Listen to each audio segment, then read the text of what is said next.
दोस्तों, petrol price जिसे लेकर काफ़ी डिबेट चलता रहता है और इसे लेकर काफ़ी पॉलिटिशियंस अपना करियर बना लिए हैं। और आज हम उसी पेट्रोल प्राइस को लेकर कुछ इंटरेस्टिंग से डिस्कस करेंगे।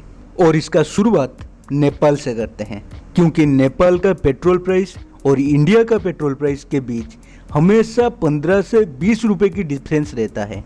जबकि नेपाल को refinery petrol Indian oil corporation ने ही सप्लाई करता है और वहाँ पे इंडिया से 15 से 20 रुपए सस्ती पेट्रोल मिलता है।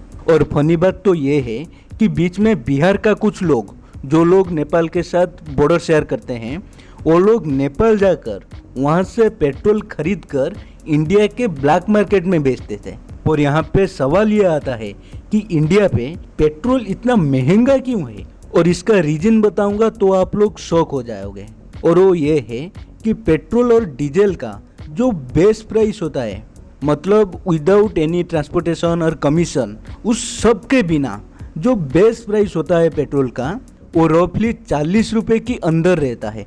और इस बेस प्राइस का 96% हम एक्साइज ड्यूटी के नाम पर और 62% भाट मतलब वैल्यू एडेड टैक्स के नाम पर देते हैं। और अगर इसका कोई जवाब मांगता है तो सरकार के पास बहुत सारा जवाब तैयार होता है, पर मेरे तरफ से एक सबसे सुइटेबल रीजन मैं आप लोगों के सामने एक्सप्लेन करूंगा। और वो ये है कि देश को अपना ट्रेजरी भरने के लिए पैसे चाहिए, जो कि बाद में देश के काम में ही आ सके।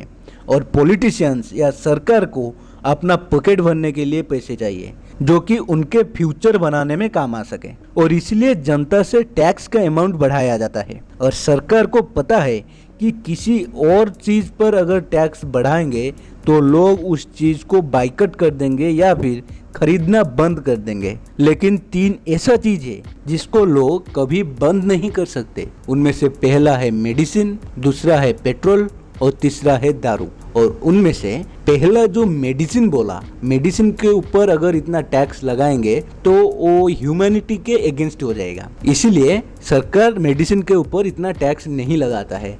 और बाकी का जो 2 चीज बोला, एक पेट्रोल और एक दारू, ये जो 2 चीज है उसमें जितना भी टैक्स लगाओ तो लोग खरीदेंगे ही खरीदेंगे। इसलिए सरकार ये 2 चीज पर हमेशा टैक्स बढ़ाकर लगाता है। और दोस्तों, ये तो एक फनी रीजन था, लेकिन इसके पीछे जो रियल रीजन रहता है उसे अगर आप लोगों को जानना है तो प्लीज़ कमेंट बॉक्स में मुझे कमेंट कीजिए, ताकि मैं आप लोगों के लिए इससे रिलेटेड एक फुल वीडियो ला सकूं, जिसमें हम पूरी डिटेल में इसके बारे में डिस्कस करेंगे और क्यों ऐसा हो रहा है और सरकार इससे क्या कर सकता है। पर उसके लिए आप लोगों को कमेंट करना पड़ेगा और चैनल को सब्सक्राइब करना पड़ेगा।